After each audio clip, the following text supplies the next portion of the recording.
Title: Phoenix Ascendant, The American Fire and the City Reborn. The hook: opening for USA audience. Forget everything you think you know about American grit. This is not a tale of a house fire. It is the story of an entire metropolis, the beating heart of the nation's expansion reduced to ash. On a single, terrifying night in October 1871, over 3 square miles of Chicago vanished. 16,000 buildings, factories, homes, churches, the very center of commerce were gone. 300 people died. 100,000 were left homeless. Yet less than 20 years later, in the same patch of soot and ruin, the impossible stood. The first ever skyscraper, the blueprint for every modern city you now live in, and a dazzling World's Fair that declared America's ascendancy to the world. This is the true untold saga of the men and women who didn't just rebuild a city. They invented the future in a feverish, astonishing race against time, driven by unprecedented ambition, backroom deals, revolutionary technology, and the sheer, brutal force of the American will. Their monument is every steel-framed building you see today. Their story is more astonishing than the fire itself. Chapter 1: The Tinderbox and the Spark. A substantial opening. Chicago, October 8, 1871, 9 p.m. The air was a thick, parched blanket. For 3 weeks, not a meaningful drop of rain had fallen on the plains of Illinois. The summer had been brutal, and the city of Chicago, booming, bustling, and blindingly confident, was essentially one enormous pile of kiln-dried kindling. In 1871, Chicago was less a city of stone and brick and more a testament to the speed of American industry. It was built on wood, wooden sidewalks, wooden planks for streets, wooden roofs, and in the poorer districts, entire houses constructed from pine and fir, cut cheap and fast. The central business district, the Loop, had a veneer of stone and iron, but even these magnificent structures hid wooden framing and interior partitions. The city's infrastructure, the water mains, were frustratingly small and often made of wood as well. This evening, the wind, a relentless, dry southerly, was gathering strength. It whistled down the city's grid streets, a natural, disastrous draft. Catherine O'Leary, a recent Irish immigrant, was exhausted. Her family's small barn, located in the ramshackle, tightly packed neighborhood on the city's near southwest side, housed 5 cows. Like many of her neighbors, she was asleep. The barn, a flimsy wooden structure at 137 DeKoven Street, was stacked with hay, another dry, combustible element in a city waiting to ignite. The exact cause of the fire remains one of history's most enduring mysteries. The sensational, long-debunked story of Mrs. O'Leary's cow kicking over a lantern, a narrative invented and perpetuated by the press for its neat, anti-immigrant simplicity, was pure fabrication. What is true is the location and the time: 9 p.m., October 8th. A small, insignificant flame began in the barn. Perhaps a careless match, a smoldering coal from a pipe, or simply spontaneous combustion in the intense heat and dry conditions. But the instant the wooden wall caught, the die was cast. The conditions were so perfect for conflagration that the barn didn't burn, it exploded into flame. The first alarm was not sounded until 9:40 p.m., a critical, fatal delay. The watchman who spotted the blaze initially misjudged its location and sent the signal to the wrong firehouse district. This was Fire Alarm Box 342, located half a mile away. When the Chicago Fire Department, a brave but grossly overstretched force of 185 men and 17 steam engines, finally reached DeKoven Street, they were already too late. The fire was now a living, breathing beast. The strong southwest wind acted as a colossal bellow, lifting the heat and flame and driving it northeast, directly toward the most densely populated parts of the city. The wooden streets and sidewalks became channels of fire. A wave of flame, estimated at a terrifying 2,000 degrees Fahrenheit, began to... Chapter 6. The Crime, the Corruption, and the Counterforce. The frantic pace of rebuilding and the huge flow of insurance and investment money were fertile ground for corruption.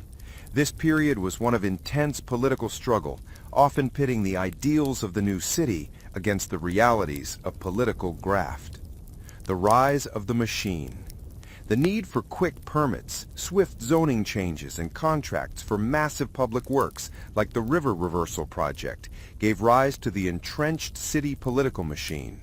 Alderman Hinky Dink Kenna and his allies became legendary figures, controlling votes and selling favors. Building inspectors could be bribed to ignore shoddy materials, and city contracts were routinely awarded to the most generous campaign donors.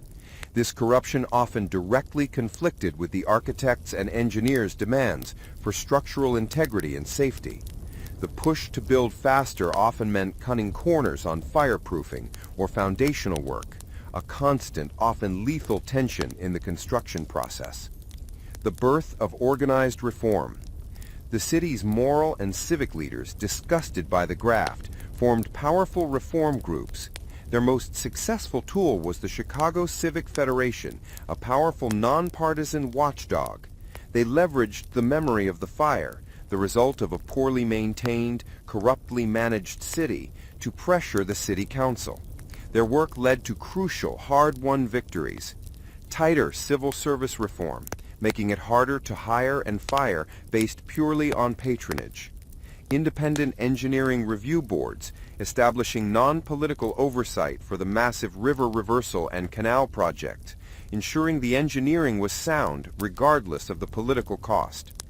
The true story of the rebuilding is thus a constant, exhausting tug of war: private ambition versus public safety, capital versus labor, corruption versus reform. The final outcome, the magnificent modern Chicago, was forged not by consensus, but by the ultimate exhaustion of these competing forces, all directed, however selfishly, toward building something vast and permanent. This continuation delves into the final critical tension in the story, Phoenix Ascendant, the American Fire and the City Reborn, detailing the growing conflict between the architectural innovators and the workers who built their visions, a necessary dramatic element for a 100,000-word historical novel. Chapter 7. The Heights of Labor and the Shadow of Conflict. Chicago, 1886 to 1892. The Shadow of the Monadnock Block. The city's rapid ascent was a marvel of industry, but it rested on the strained backs and dangerous labor of its immigrant workforce. The architectural achievements of Jenny and Burnham often obscured a profound social reality. The Great Chicago Fire had destroyed the working-class infrastructure, cheap homes, local shops, and the rebuilding created an entirely new, deeply stratified urban economy.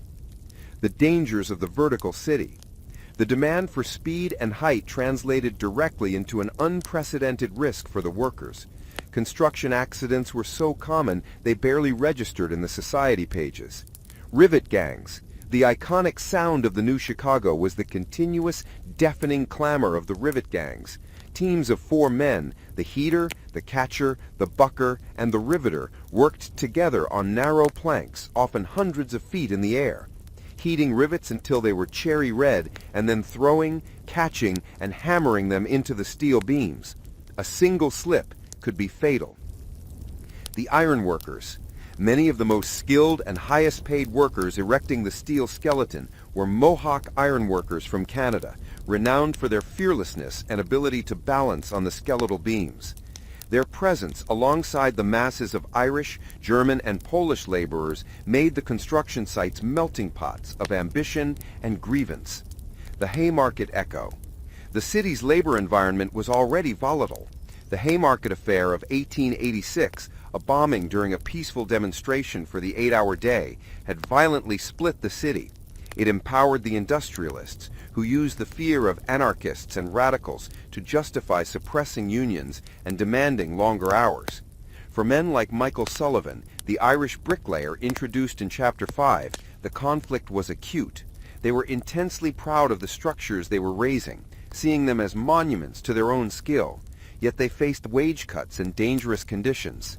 The labor movement pivoted from demanding the 8-hour day to organizing around safety and fairer contracts. Strikes became common, often halting construction on entire city blocks. Capitalists like Palmer and Swift saw these strikes not as negotiations, but as threats to the city's timeline for the 1893 World's Fair. They responded with lockouts and the hiring of strikebreakers, often armed Pinkerton agents, escalating the... Chapter 11. The Global Blueprint. Chicago, 1901 and beyond. The Legacy. By the dawn of the 20th century, the transformation initiated by the Great Fire was complete, and its impact had transcended American borders. Chicago was no longer just a major city. It was the global prototype for the modern industrial metropolis. The lessons it learned in fire and steel were exported worldwide. The invention of the modern office.